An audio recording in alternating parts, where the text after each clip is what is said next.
Now, this is something that comes up quite often, and it's likely because some budget price microphones include the wrong cable and also give incorrect information. But in this home recording for beginners video, I'm going to show you how to connect an XLR mic to your PC using an audio interface. And I'm going to show you for both condenser mics and dynamic microphones. Plus, stick around after that for the most common mistake that people make. I'm Zane, welcome to Audio Tech TV, where it's my goal to help you conquer the tech so you can unleash your creative beast. And I've included links to all of the gear that I'm going to be using in this video. They're down in the description, but this is going to work with pretty much every XLR microphone and every audio interface that has microphone preamps in it, which is pretty much all of them. So two of the most popular types of microphones are condenser mics and dynamic microphones. And I'm not going to go into the differences between the two in this video. Just know that condenser microphones require phantom power, dynamic mics do not. So let's start with the dynamic mic and see how we connect it to our audio interface. Okay, so you can see I have a Shure SM57 dynamic mic here and a Focusrite 2i2 audio interface. And the first thing we want to do is connect our microphone. So we're going to plug the female end of the XLR mic into our microphone, and then we're going to plug the other end into our audio interface. All right, so that's it for the connection. Now, when you're setting your levels, you want to make sure you set the levels on the audio interface before it gets into the software. So you don't want to adjust the levels in the software until you have the levels correct on the audio interface. So I'm just going to talk into this microphone right now, and you'll see the LED on the audio interface start to get green and then orange and then red, and red means it's clipping. So let's look at that right now. All right, so what I'm going to do is just turn this up about halfway and we'll hear how it sounds. So this is me talking into the Shure SM57 microphone connected to the Focusrite 2i2 audio interface, and the gain is just a little over halfway. All right, this is almost cranked all the way up, and you can see we have some light action going on with the Focusrite. We're in the green there, which is considered a good signal, but it's still a little bit low. So if I were to talk louder, we would get the signal a lot better. Also, I want to show you what it looks like when we're clipping and what it sounds like when we're clipping. And you do not want to do this. So let's hear that. I've now got it cranked all the way up, and you can see it's going into the red there when I talk a little bit louder, and you can see the levels on the screen are quite loud. You do not want to do this when you're testing the levels for your microphone. So let's turn this back. So that was setting up a dynamic microphone. Now, before we get into setting up a condenser mic, I just want to ask if you're enjoying this video so far and getting some value out of it. Can you please give it a thumbs up? It really helps my channel out and I appreciate it so much. Now let's look at connecting a condenser microphone. All right, so we're going to connect this the exact same way that we did the physical connection on the dynamic mic. We're going to plug the female end into the microphone and the other ends going into the audio interface. The one big difference here is that we're now going to press the 48-volt phantom power button. And you can see the LED is lit up on the Focus right now. That means we have phantom power. So let's look at what the recording difference is like with this microphone. All right, so I don't even have any levels on the microphone yet, and you can see I have a signal going in. So let's turn this up to about halfway.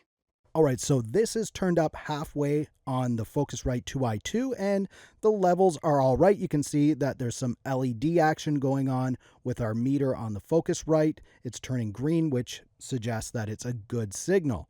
Now I'm going to turn it up a little bit more and see what it's like. I'm at about 3/4 of the way, and you can see I'm starting to clip. So this is what it sounds like when this microphone clips.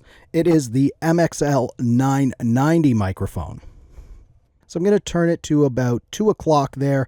These levels are pretty good for the way that I'm speaking right now. You can see that the LED is pretty much green the whole time. The levels on the screen look all right. They could be a little bit louder, but this is an all right signal.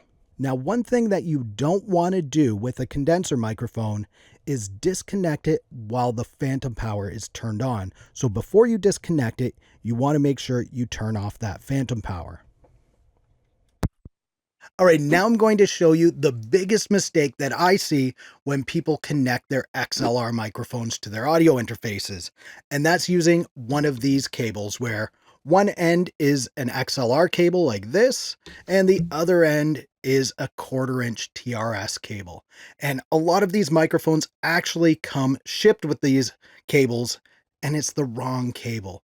I've even seen condenser microphones, listings for condenser microphones on Amazon that come with this type of a cable here. Now, the one I have is actually in a harness, but I'm going to connect it now, just this one part, to our dynamic microphone, and we'll hear how that sounds. All right, so I have the Shure SM57 connected to the XLR to TRS cable right now, and it's connected to the Focusrite, as you can see, and I'm recording into Audacity. And as you can see, the gain is turned all the way down. So what you're hearing is me talking into a different microphone. But now I'm going to switch over to that mic and start talking into it while increasing the gain.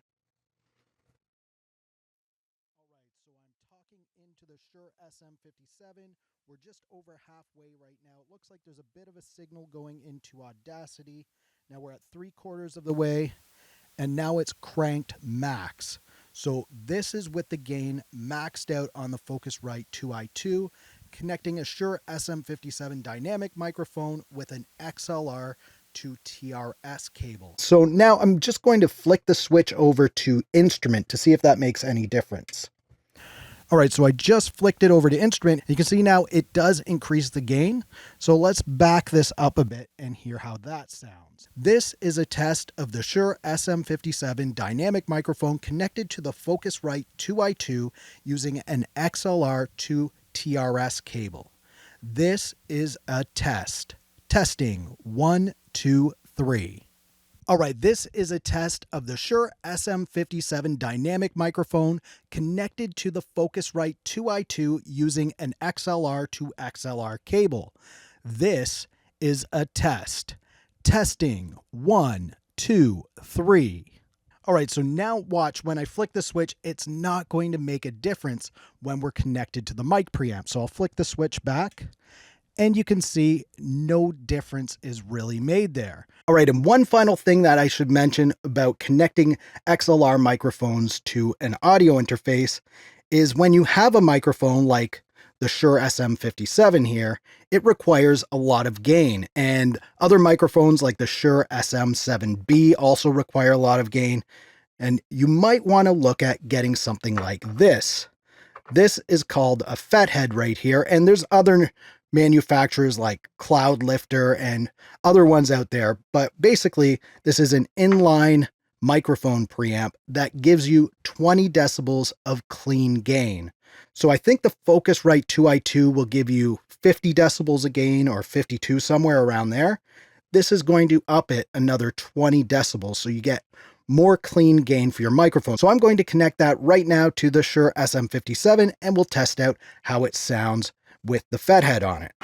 And one thing to note, the Fethead and Cloudlifters, things like that, require phantom power. So I'm going to engage the phantom power now, and I'm going to get a decent level. You can see I don't even have the levels checked yet, but there's a signal going in with 0 on the gain meter. So let's crank this up to halfway. And here I am talking into the Shure SM57 microphone connected to a Fethead.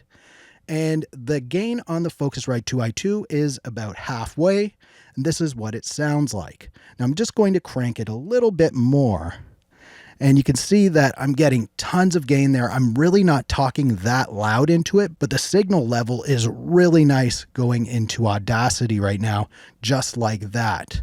And if I were to crank this, it would absolutely distort this thing like crazy. So I'm not going to do that.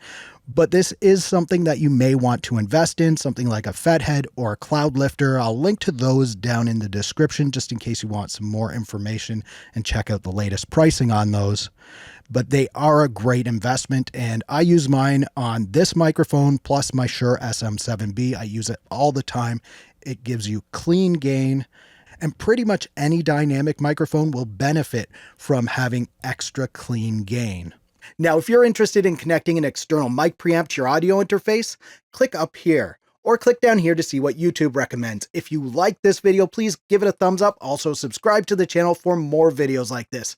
Thank you so much for watching. For Audio Tech TV, I'm Zane. Keep creating, and we'll talk soon.